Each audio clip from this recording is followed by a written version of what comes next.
but not many devotees want to do that. And because it seems like, first of all, it's very hard work, and most people are not used to farm work. It's physically demanding, so that's one thing. And it may seem like even though you have everything you need, you don't have that much cash, and people get nervous.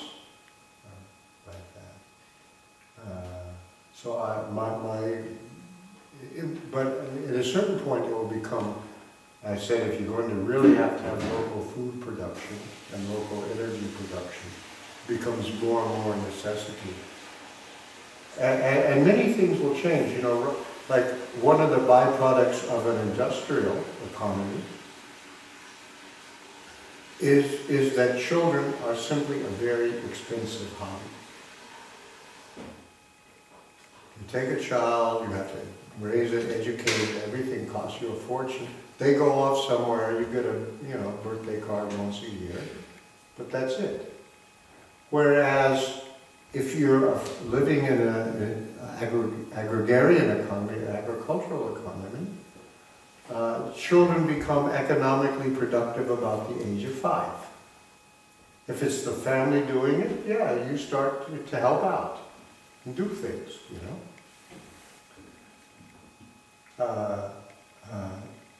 That was normal. Child labor was completely understandable. They're part of the family. The family, you need children. They're your labor force.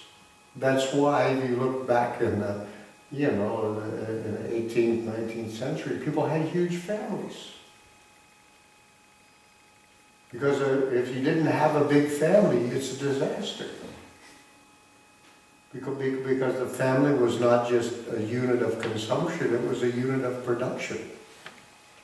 Of course, what happened when factories began to be built, then they started putting children in factories, and then the children, of course, it wasn't the family, and they were being mistreated and exploited, and they had to have laws against child labor. Everything changed, you know. But normally that was the thing. The family was your labor force. It remained a unit of production. And when there were elderly members of the family, everybody took care of them. You didn't need a government to have Social Security and all that stuff. So that's, that whole thing is broken down because of this industrial economy. If you just start making food production and energy production as local possible, it'll bring the family back as the unit of production. And these things of having lots of children, then women will be valuable for having babies. You know, that also won't be, you have to stop working for a while or whatever, Things will automatically change. That'll be a really valuable thing. You get another child, oh great, Fantastic. So anyway, this is some of these things that look so artificial right now in an industrial economy will become sensible to make sense. I think at least Karl Marx was right in this, that the mode of production determines the nature of the society, and you should look to that. And Prabhupada knew that. And so the mode of production should be, wealth is land and cows. But I remember shocked when I first went going to Gitanagari, one devotee there said to me, I think that cow protection is a very expensive hobby. Because we had to adopt a cow, we had to get donations to protect the cows. And Bob Prabhupada said, no, cow production should be, it's good for wealth. So that's when I began to think about why is it a very expensive hobby to protect cows.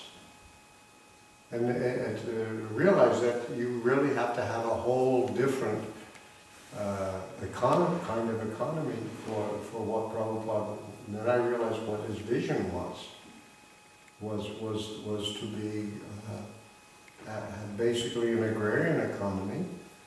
And we see right now we're dealing with the carelessness and the consequences of an industrial economy. Right now it looks like global warming is, going to raise the sea level, and the earth has been abused. The earth is also a cow and needs to be protected and cared for properly. But the farming methods that we get from industry destroy the earth. You should be able to pick up soil and see full of earthworms, and it's alive. It's a habitat where so many things are there, and you put chemical fertilizer on it and all this stuff, and it's dead. And then you just have to keep buying more chemicals. And this is, it's a disaster. So we have to recover from this disaster of progress, right? That's what we have called it. We've called it progress. Anyway, we have the forms. Yeah. People will say that we got into this industrial revolution away from agrarian society because of starvation. It didn't work to land because people were starving. Where were you starving? Everywhere. No, but I mean. You're talking about the current, in previous times, that's why the Industrial Revolution happened, because people were starving? No, not that it happened because of that, but that people will say that if this going backwards, and it was not nice because people were starving. Yeah, well, it wasn't nice because our experience is in the modern West. And it wasn't nice from the very beginning because you really didn't have proper brahmanas very much. And you didn't have proper kshatriyas very much. When I just said there's a reason why we had this collapse in the West of what looked like a system of varna, with the brahmanas at the top, the kshatriyas, the hereditary nobility. And Prabhupada said, one thing that we have is that these positions, Brahmana, Kshatriya, Vaishya, and Shudra, should be based on just heredity. Krishna says, when Prabhupada talks about Daiva Varnashram Dharma, what this means, because many devotees think Daiva Varnashram Dharma means Varnashram Dharma for Vaishnavas. No, what it means is Varnashram Dharma that is spoken by Krishna. Daiva, he's the Lord's Varnashram Dharma. And that means it's not hereditary. Because the social convention, this happened in India also. He said because it was purely hereditary. If you're born in a Brahmana family, you're a Brahmana. No, it should be, Brahmana means what Krishna says, guna and karma. By your characteristics, your qualities, and the work you do. That should be the criteria. When it becomes purely hereditary, then you get a lot of Brahmanas who are actually not qualified.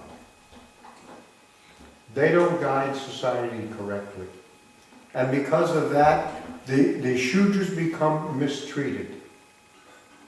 The Prabhupada gave a lecture like this in India. He said, why did the partition of India happen? Pakistan, a Muslim country, India, a Hindu country. Why did this happen? He said it happened because the Shudras were mistreated. They were oppressed and mistreated. They weren't cared for properly. And that the reason for that was because the Brahmanas were unqualified people. They didn't guide society properly. The Shudras were not taken care of. In this lecture, it's on the database somewhere. Prabhupada gave this lecture in India. And because they weren't taken care of, when the Muslims came, they said, look how you're treated, And so all the Shudras became Muslims. And then you had two religions, you had, you know, Hinduism and you had Islam, and then finally you had India was split up, not just India, Pakistan. Afghanistan used to be part of India too, a large part of it. That's what Gandhari came from, Kandar, modern name Kandar, Gandhar. Anyway, this is what happened. So it's the abuse of power, and this Kali Yuga Brahmanas who didn't, people were not qualified.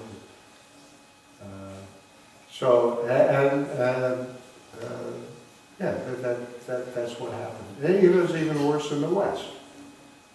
So you had this series of revolutions because the real problem in human life is the abuse of power.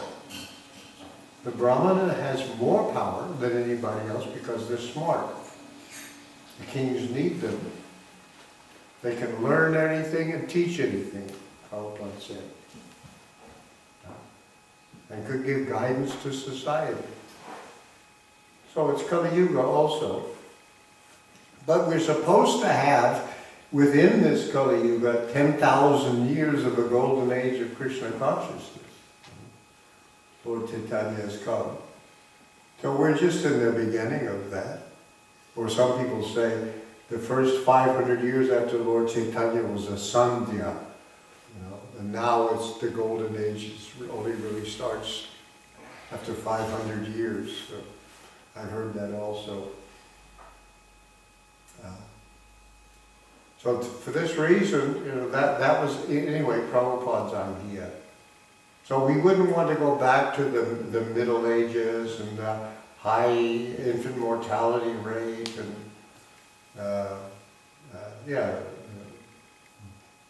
huge childhood diseases and all those other kind of things. But in Europe, people really didn't, there's cholera everywhere because people are just not clean. Anyway, if you just follow certain basic rules of public health, you'll avoid most diseases.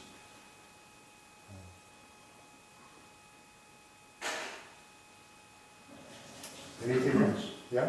Just a brief comment about the issue of power. Is that most starvation and things like that happen, at least in the modern world, because of inappropriate distribution, not so much a lack of food. Yeah, there's been enough food, but some people are taking more than others. Yeah, sure, that's true. Yeah, this abuse of power.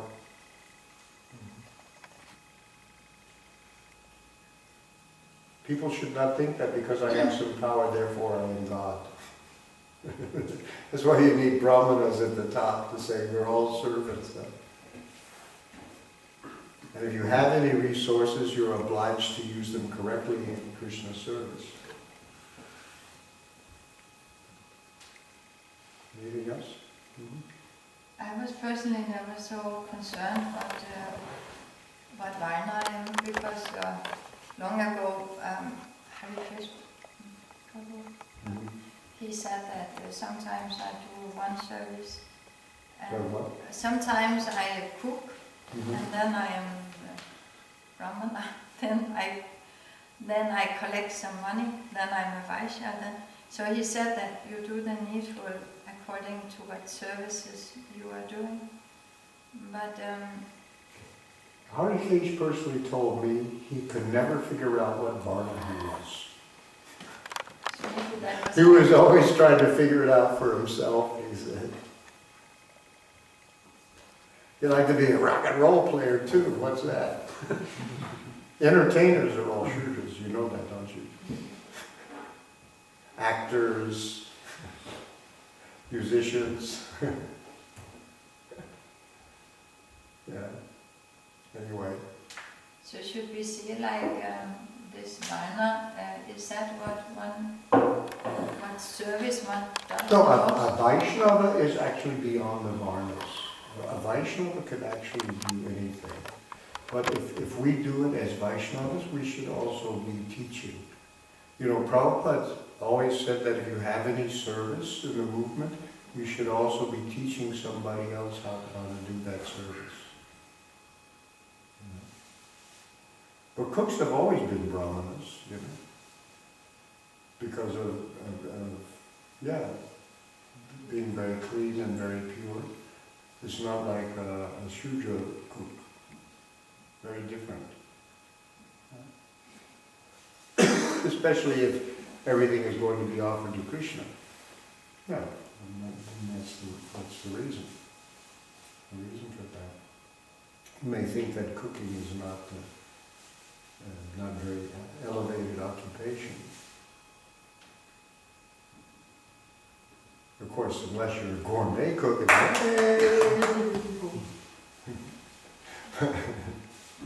we should all be gourmet cooks, right? Yeah? Yeah, I have done some service in the temple and still do service in the temple. Can I teach others from my experience? Mm-hmm. Can I do that? Can you what? Can I teach others from my experience from service in the temple? Yeah, you can. Sure.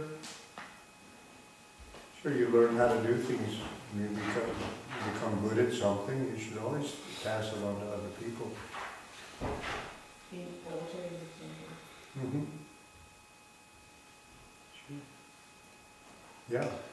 If someone will tell you that, for example, Krishna, because he's the person, so he cannot be the supreme, because being person, that means that someone is limited. That means someone is Limited. yeah. Mm-hmm. Yeah, does mean he's limited. He limits himself in order to interrelations with other persons. But how many forms, in order to have relationships, how many different forms does Krishna have? Well, there's his form as Krishna. In Vrindavan, that's to enjoy certain kinds of relationships, very intimate relationships. As Krishna, he causes the devotees to forget he's God. He self-limits himself in order to enter intimate relationships. His mother has to think that I have to protect Krishna from all these demons that are coming. That's how she thinks.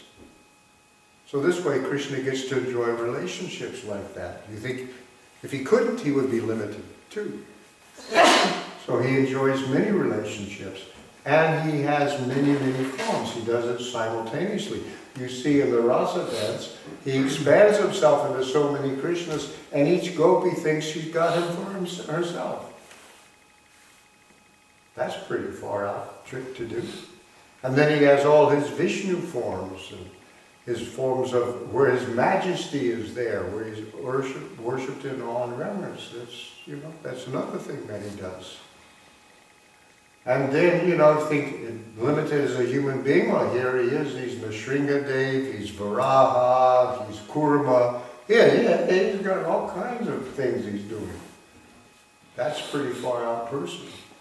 And here we are stuck with, one kind of body and one kind of look, and he can do all sorts of things. So he's an unlimited person. And why does he do that? To enter into different kinds of relationships, enjoy himself in different ways. So that means that he's not happy. He's not what? Happy? He's not only is he happy, but his happiness is always increasing. Do you think there's an upper limit to bliss? That there's just a maximum and you can't get... No. Krishna shows, Prabhupada said this in Vrindavan, it's actually in the Chaitanya Charitamrita, Radha and Krishna together. And Krishna looks at Radharani, because she's his own internal energy potency, out there. His potency of bliss is personified as Radharani. So Krishna looks at Radharani. He sees that she's very beautiful. And when he sees how beautiful she is, Krishna becomes happier. He becomes more joyful. And when Krishna's joy increases, his beauty increases. Because, in this world, somebody who's happy looks better when they're happier than when they're sad. But there's a limit, how far your beauty can increase. You look better, but then, because you're one thing, your mind is another thing, and your body is another thing. But Krishna, there's no difference between himself and his mind and his body and his body and himself. He is his body. He's a spiritual body. So when his joy increases, his beauty increases. Radharani sees that Krishna has become even more beautiful, so her happiness increases, and therefore her beauty increases, and then Krishna sees that she's become even more, and it goes like this, no end. And all the devotees who are associating with Radha and Krishna, they join in to that festival. And there's no upper limit. To understand this, we have to participate. Instead of just trying to figure it out from just sitting here in our material bodies. Does Radharani also have a spiritual body? Yeah. Yeah, she does. Everybody has a spiritual body. We get one too. This one goes, and the jiva, which is right now like a little thing, you find out who we are. In relationship to Krishna, our own identity becomes revealed to us, our eternal spiritual identity, and we associate with Krishna in a spiritual body. Even this idea of a spiritual body is there in Christianity, because Christianity to some extent is personal. So St. Paul says we have a spiritual body in heaven. He uses the word, it's Greek, pneumatikon soma. Pneuma is spirit. Pneumatikon soma, a body made of spirit. And he says, St. Paul says, he compares that body is like this body in the same way that an oak tree is to an acorn. That's the comparison. So we don't know ourselves either until we get full relationship with Krishna. And then Krishna becomes revealed, and we also become revealed to ourselves. Oh, this is who I really am. Yes, but Krishna has only a spiritual body. And does Radharani also only have a spiritual body? Yeah. Yeah, because she's his own internal spiritual energy, and when he descends, she comes with him, and the other gopis come. They all, when Krishna travels, he's never alone. He's always in the association of various devotees. So these devotees are eternally in the spiritual world, and they descend with him. And it looks like they have material bodies like they're here, but not really. What else? Yeah. It seems like understanding Varnashram and how it works in real lands can easy to envision or relatively.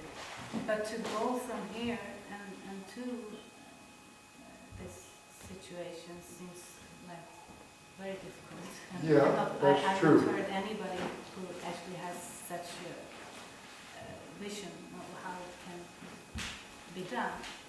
But if I take from your lecture, it's like if we really count 4 or 5 brahmanas, that will give us the brain how to actually go from here to there.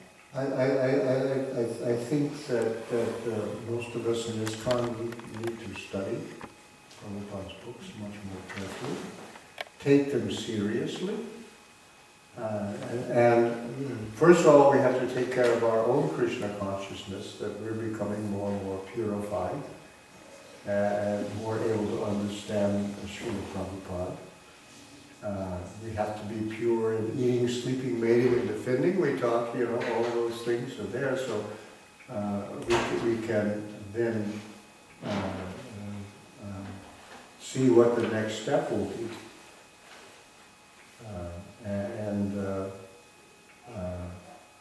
But you'll find that Prabhupada really gave us, and sometimes, the timing is not right. Krishna's in charge of timing, and some things we want to do will not be facilitated very much, but we do whatever we can. And then my feeling is, if we've made as much progress as we can under current conditions, then Krishna will change the conditions. But if we haven't used what we have now to make spiritual progress, then he said, why should I change the world?